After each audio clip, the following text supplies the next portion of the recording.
अच्छा, फ्लोरिकल्चर क्या होती है? What is floriculture? इसमें हम वी स्टडी अबाउट फ्लावर्स, इस प्रोडक्शन, इस मार्केटिंग, इस वैल्यू चेन, और इसके अलावा इसकी वैल्यू एडिशन पे काम करते हैं। तो ये एक बहुत ही एक ह्यूज टॉपिक है हॉर्टिकल्चर इंडस्ट्री के अंदर, जो कि वर्ल्ड वाइड बहुत ज़्यादा एक्सपोर्ट होती है इसकी दुनिया में। आपको पता है पाकिस्तान में भी बहुत ज़्यादा यूज होता है फ्लावर्स। और इसमें जो दुनिया के अंदर जो इसके अंदर सबसे बड़ा जो बिजनेस है जिसके अंदर फ्लोरिकल्चर के अंदर, वो है थाईलैंड का, नो सॉरी नीदरलैंड का। ठीक है, तो floriculture is the branch of horticulture that specialize in the science of cultivation of flowers.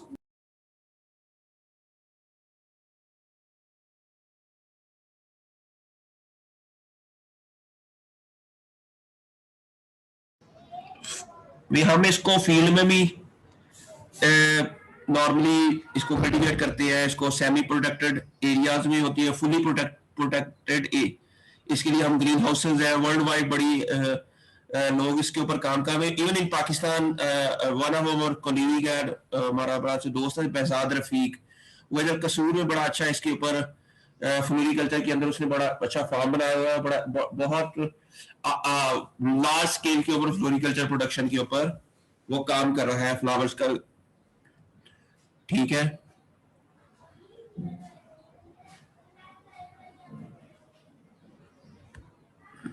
उसके बाद floriculture it includes broad range of crops.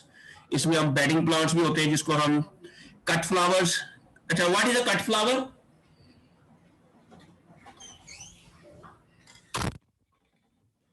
जिस फ्लावर्स को हम कट करके हम यूज करते हैं एज ए बुके के अंदर या सम अदर डेकोरेशन के लिए, उसे हम कट फ्लावर्स यूज करते हैं। नॉर्मली जो कट फ्लावर्स होते हैं ना, उसकी वो उसका एक स्पेसिफिक साइज होता है, उसकी जो उसकी स्टॉक होती है उसकी एक स्पेसिफिक लेंथ होती है। मैं उसके पूरे आपको रूल्स बताता हूँ। एक मैं इसके बाद एक मैनुअल दूंगा जिसके अंदर बताया गया है कि अगर हम आपने रोज एक्सपोर्ट करना है तो उसकी रोज की जो फ्लावर है उसका साइज कितना होना चाहिए, उसका डायमीटर कितना होना चाहिए, उसकी फिर वो जो डंडी है वो उसके अंदर कितने लीव्स होने चाहिए और कितनी उसकी लेंथ होनी चाहिए।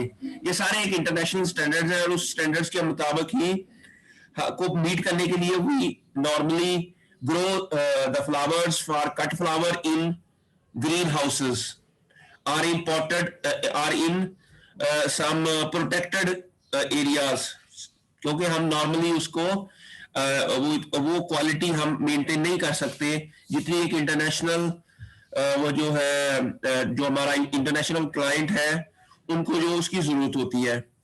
ठीक है, तो उसके लिए कंट्रोल्ड एनवायरमेंटल ग्रीन हाउसेस होते हैं जिसके अंदर हम फ्लावर्स को ग्रो करते हैं। और इसके अलावा फिर एज ए फोलिएज प्लांट ऐसे सकुलेंट भी यूज करते हैं फ्लोरिकल्चर, वो भी इसी के अंदर आ जाती है। पीरियल जो हर्बेशियस पीरियल प्लांट्स हैं तो वो भी इसके अंदर दे आर ऑल। और जो इसके अलावा हम फ्लावर से जो अरेंजमेंट करते हैं, cut flower arrangement, dry flower arrangement, आपके पीसी हमारी इसके अंदर जितनी भी आपकी अरेंजमेंट होती है फ्लावर्स की, हर तकरीबन ये सारी इसी के अंडर ही आती है फ्लोरिकल्चर के अंदर। ये दुनिया के अंदर बहुत बड़ी million dollar billion dollar industry है ये जो फ्लोरिकल्चर है यूएसए के अंदर। ये आपको बताना होगा कि इतना ज्यादा the people they normally buy and sell the floricultural products. तो 4.37 बिलियन जो है ना वो 2015 में लोग ये इसका बिजनेस हुआ है इन 2015। और similarly wholesale value crops USA के अंदर कितनी है, एनुअल बेडिंग है, पॉटेड प्लांट बहुत ज्यादा सेल हो रहे हैं। It mean this is a huge market. और मैं यूएसए गया तो वहां वो कहते हैं कि हम नॉर्मली ये सारे प्लांट जो है कुछ तो वो यूएसए खुद प्रोड्यूस कर रहा है, लेकिन mostly we purchase from Netherland, from Colombia and even from Kenya and कुछ दुबई से भी जाते हैं। इतनी दूर दूर से जो प्लांट्स हैं, जो फ्लावर्स हैं, और वो सारे के सारे वो यूएसए जा रहे हैं।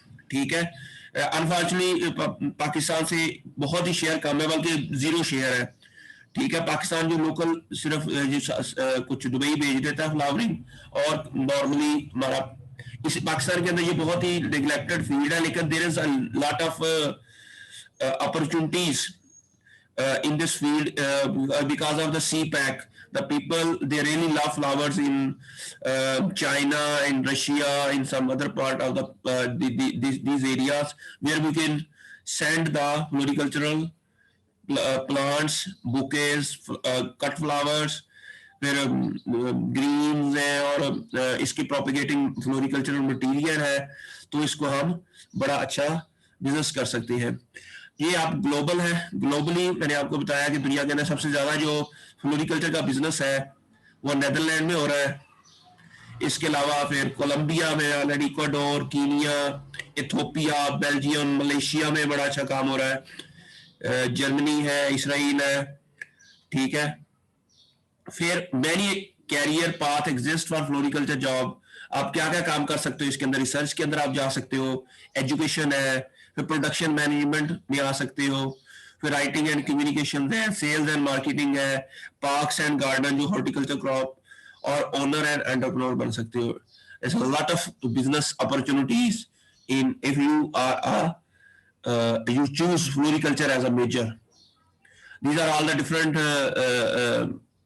large companies of the world which जो कि फ्लोरिकल्चर के अंदर बहुत ज्यादा बिजनेस कर रही हैं, और ग्रीन हाउसेस के अंदर, क्योंकि ये नॉर्मली जो इंटरनेशनल जो है ना इसको इसी के थ्रू किया जाता है ग्रीन हाउसेस के अंदर। फिर ये डीजर सिंजेंटा इसके अंदर बड़ा काम कर रही है। फिलिप्स, आपको बताया था कि फिलिप्स जो ग्रीन हाउसेस प्रोवाइड करती है।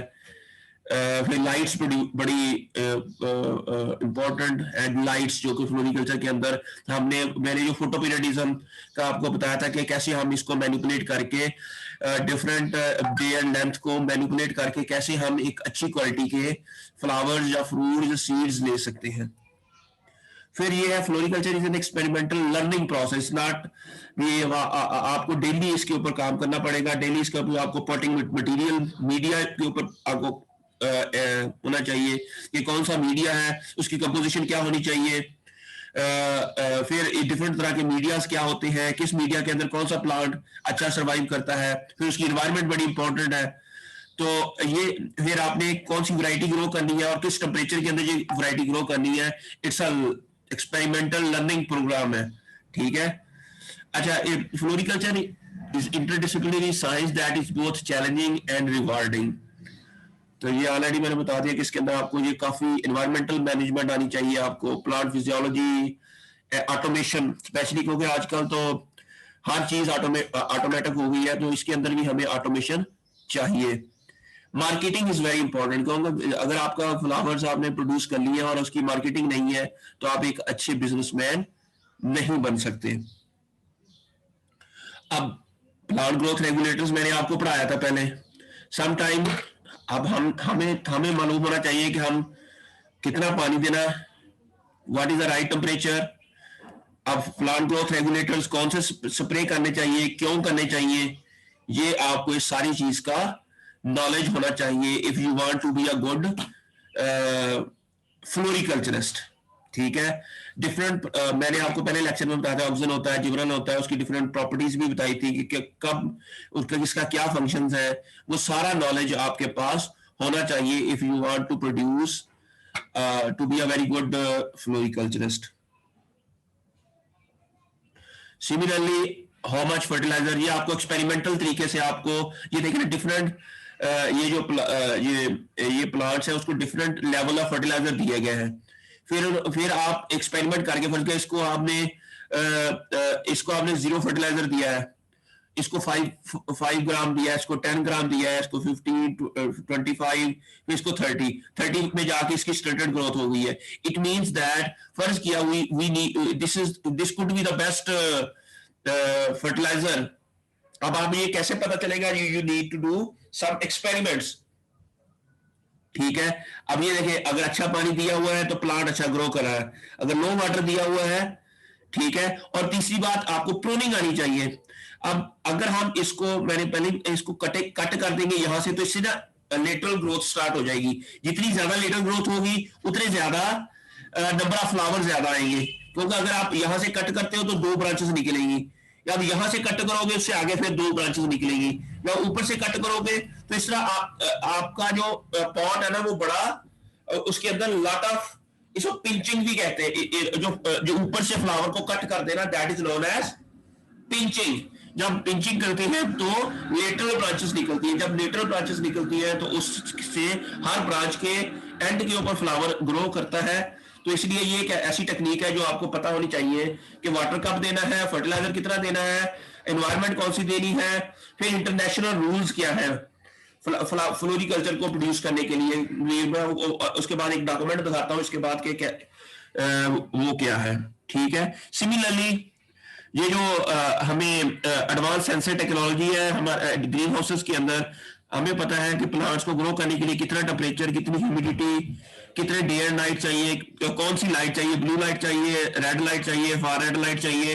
तो इस तरह हम peoples are working day and night to improve the crop requirement, ठीक है।